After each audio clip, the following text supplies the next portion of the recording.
नमस्कार मित्रों, आज हम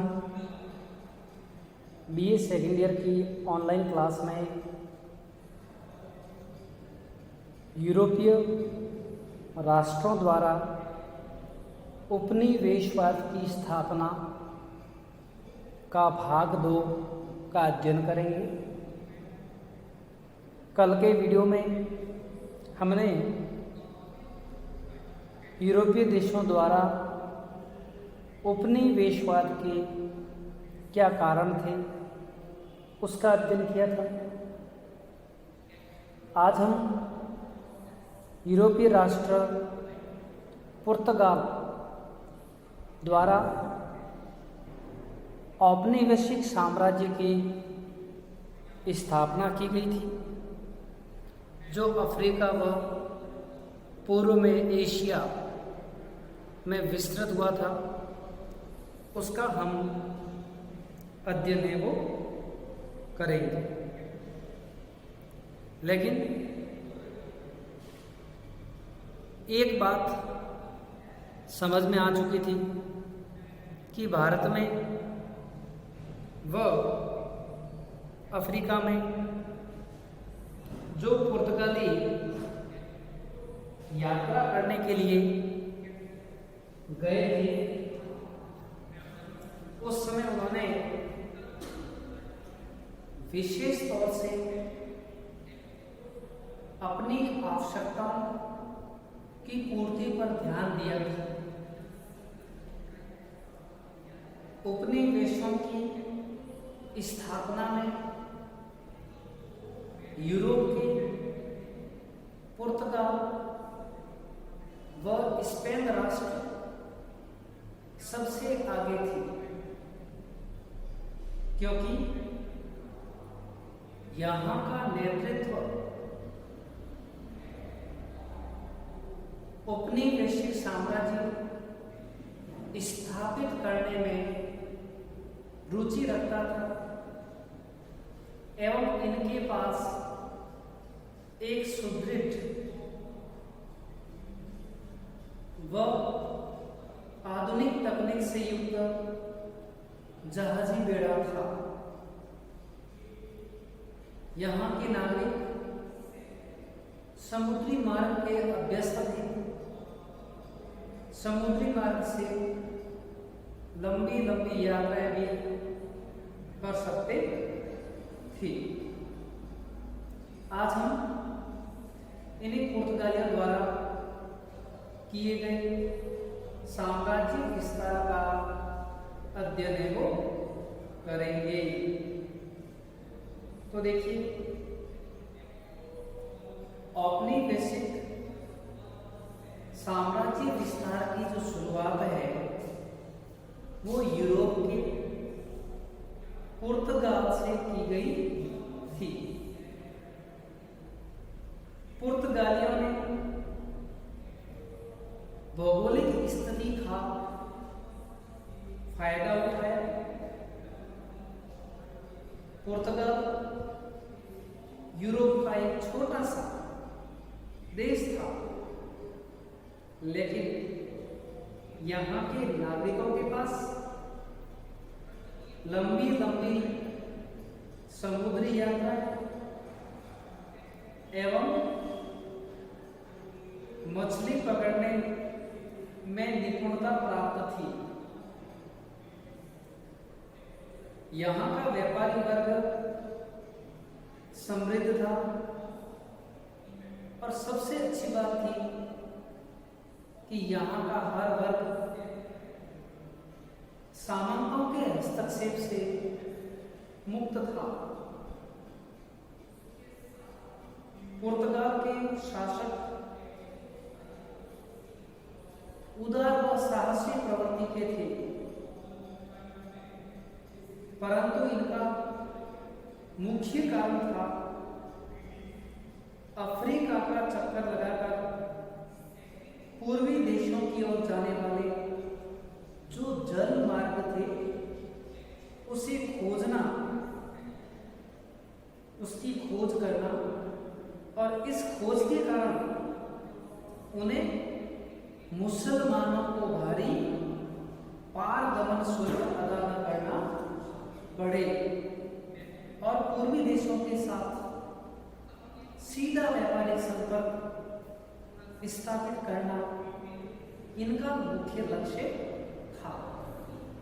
मतलब ये साहसी तो थे ही, लेकिन जो अफ्रीका का चक्कर लगाकर पूर्वी देशों की ओर जा रहे थे और इस दौरान उन्हें बीच में पड़ने वाले मुस्लिम राज्यों को आवागमन शुल्क देना पड़ता था, वो न देना पड़े, इसलिए उन्होंने सीधे व्यापारिक मार्गों की खोज वो शुरू कर दी थी।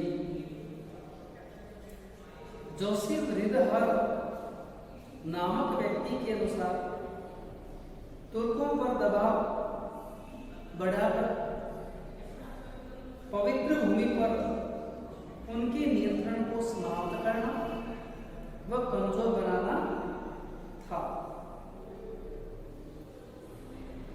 पुर्तगाली विस्तार का प्रारंभ राजा जॉन प्रथम ने किया था। पुर्तगालियों के द्वारा जो साम्राज्यवादी नीति, उपनिवेशवादी नीति, इसको शुरू करने का श्रेय राजा जॉन प्रथम को जाता है। उनका लक्ष्य उत्तर पश्चिमी अफ्रीका की समुद्र तट और उसके पड़ोसी शक्तिशाली मुस्लिम समुदाय पर अधिकार करना था। और इसी कड़ी में 1415 ईस्वी में पुर्तगालियों ने इसी के पास में स्थित सियोटा के दुर्ग पर आक्रमण किया था। क्यों किया था? क्योंकि सियोटा का दुर्ग है, यह इस मुस्लिम साम्राज्य व नगर की सुरक्षा करता था। इस तरह इन्होंने अपने विजय अभियान शुरू किए।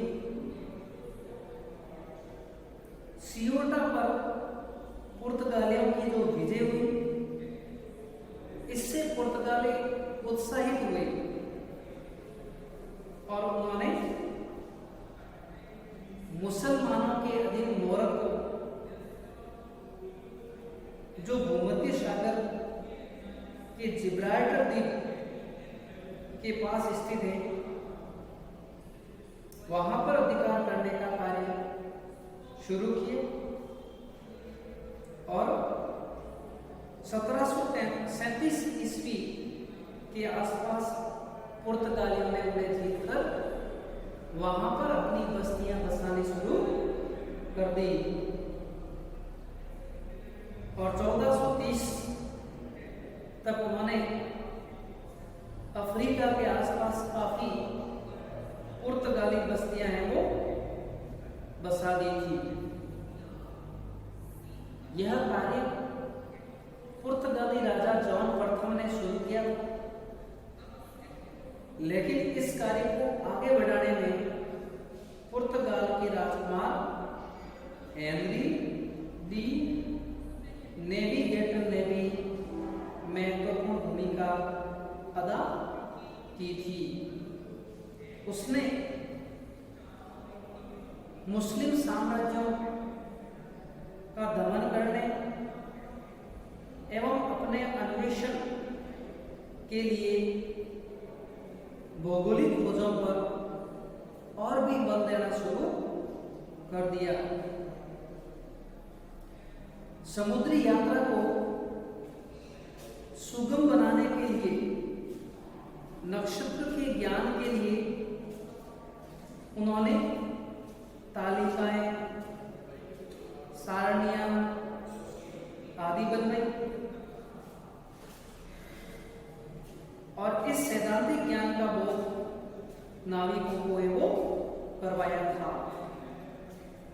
और इसी के फलस्वरूप नए नए डिजाइन के जहाज बने, अस्त्र शस्त्र तोपखाने का विकास हुआ और तमाम सुसज्जित जहाजी बेड़ों के साथ पुर्तगाली यात्री खोज में रवाना होते थे। उन्होंने पश्चिमी अफ्रीकी समुद्र तट पर बेंजाडोर, जो उनका सीमा क्षेत्र था और इसके चारों ओर समुद्री यात्रा करने से लोग डरते थे, नाविक इसे पार करने में वो बहुत डरते थे। लेकिन राजकुमार हेनरी के प्रोत्साहन से 1434 ईस्वी में उन्होंने बेंजाडोर जैसा कठोर दुर्गम समुद्री मार्ग है उसको भी सफलतापूर्वक पार कर दिया। अब पुर्तगाली जहाज बेंजाडोर जैसे क्षेत्र से बंदी बनाए गए गुलामों और वहां से सोना जैसे मूल्यवान वस्तुएं वो लाने लगे। उस समय उनका वहां पर दास व्यापार बहुत फेमस रहा, लाभदायक रहा। उन्होंने वहां के लोगों को अपना दास बना दिया, नौकर बना दिया और उनसे वे सारा काम है वो करवाते थे। हेनरी ने विदेशी भूमियों पर यूरोपीय कारखाने स्थापित कर दिए और उन कारखानों में सस्ते श्रम के रूप में इन दासों से कार्य करवाया जाता था और इन दासों के कठोर श्रम से दक्षिणी पुर्तगाल की भूमि को सरसब्ज बनाया गया। खेतों में श्रम शक्ति का उपयोग किया, अर्थात पुर्तगालियों की अर्थव्यवस्था को बढ़ाने में औपनिवेशिक राष्ट्रों के दासों ने महत्वपूर्ण भूमिका अदा की थी। इसके बाद भी हेनरी का अभियान नहीं रुका और उसने अपने अभियान आगे बढ़ाए और ईश्वरीय अनुग्रह, ईश्वर की इच्छा से जोड़ते हुए और भी बहुत से राज्यों को अपने अधीन करने के लिए आगे बढ़ना शुरू कर दिया। अब पुर्तगाली अफ्रीका के पश्चिमी तट से वस्तुओं का आदान प्रदान करने लगे। अब उन्हें पूर्वी द्वीप समूह से मसाले के रूप में काली मिर्चें मिलनी शुरू हो गई। हाथी दांत व्यापार फलने फूलने लगा, लेकिन सोने की खाने मिलने से उनको खनिज संपदा भी आगे को लगने लग गई थी। इस तरह पुर्तगालियों ने अपने साम्राज्य का विस्तार कर दिया और जो अफ्रीका के बेंजामिन, गिनी यानी पश्चिमी अफ्रीकी समुद्र तट है, वहां के लोगों को अपना दास बनाया, सस्ते श्रम के रूप में काम करवाया। इसीलिए तो मानते हैं कि अफ्रीकी दासों का पुर्तगाल की अर्थव्यवस्था बढ़ाने में महत्वपूर्ण योगदान है वो था। अब धीरे धीरे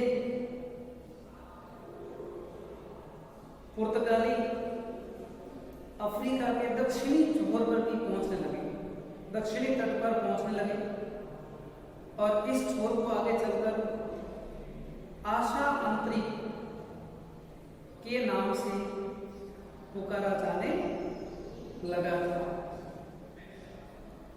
1497 ईस्वी में वास्को डी गामा नामक पुर्तगाली यात्री, नाम सुना हुआ होगा, अपने नाविक साथियों और जहाजी बेड़े के साथ पूर्वी द्वीपों की खोज में चल पड़ा था और इन जोखिम भरी यात्राओं के बावजूद 1498 ईस्वी में वह सीधा भारत के विख्यात बंदरगाह कालीकट पहुंचा और उस समय कालीकट बंदरगाह का शासक हिंदू जमोरिन था, हिंदू जमोरिन था। उसने वास्को डी गामा का भारतीय संस्कृति के अनुसार आदर सत्कार एवं किया था। वास्को डी गामा ने अपना व्यापार बढ़ाने पर ध्यान दिया। शुरुआत में भारतीय देशों के साथ अरबों का व्यापार था। इस कारण वास्को डी गामा के सामान को ज्यादा तवज्जो नहीं मिला और वास्को डी गामा अपने अभियान के खर्चे से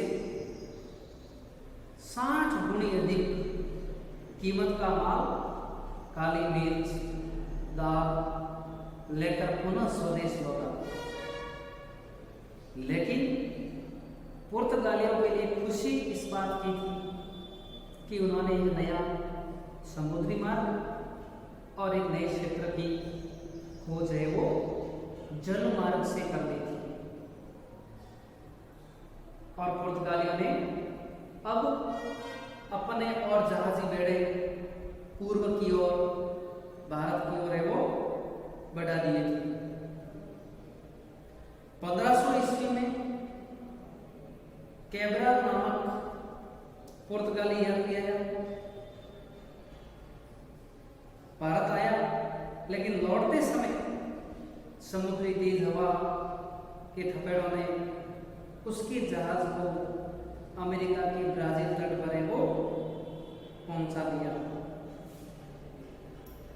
इस तरह धीरे धीरे विश्व के सभी जलमार्ग का पुर्तगालियों को ध्यान में आने लगा और उन्होंने भारत आने वाले समुद्री मार्ग की खोज में पुर्तगालियों को भारी आर्थिक अवसर प्रदान कर दिए थे, क्योंकि हिंद महासागर में ऐसा कोई जहाज नहीं था जो पुर्तगाली तोपों का सामना कर सके, क्योंकि उस समय हिंद महासागर में ऐसा कोई तकनीकी युक्त तोपखाना पुर्तगालियों के अलावा किसी के पास नहीं था। और इसके बाद भारत में पुर्तगाली वायसराय अल्मोड़ा, अबू बकर जैसे कई पुर्तगाली वायसराय है और उन्होंने अरबों को, पश्चिमोत्तर के मुस्लिम व्यापारियों को कमजोर किया और अपना व्यापार है वो बढ़ा दिया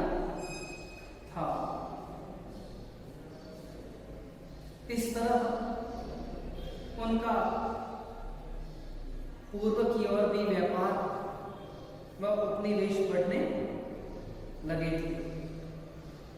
लेकिन पुर्तगालियों का ध्यान भारत के पूर्वी और ज्यादा था। उन्होंने भारत के पूर्वी छोर पर ज्यादा ध्यान दिया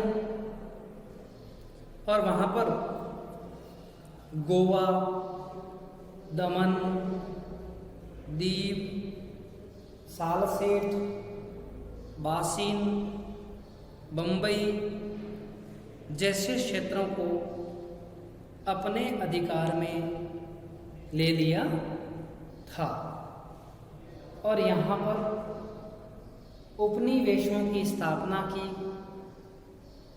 और अधिकार है वो स्थापित किया था। धन्यवाद।